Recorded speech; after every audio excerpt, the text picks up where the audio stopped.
first thing that we're thankful for. And that's, sige, I'll ask you, Ange, what's the one movie na you are very thankful for na you were able to see na in a premiere?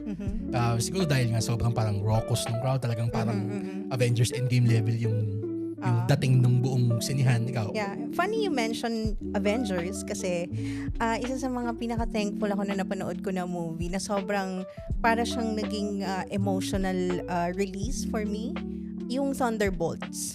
AKA The New Avengers. Yan. So kung spoiler pa rin sa iyo, parang ilang buwan na yun. Sige, go. Kasi parang yung story kasi niya, parang it tells of a person na parang going through a lot of things, and parang ang lesson ko doon, ang takeaway ko doon is parang it's okay to feel bad. It's okay to not be okay. Tapos, if you have a darkness inside you, parang it's still a part of you na kailangan mo pa rin i-embrace siya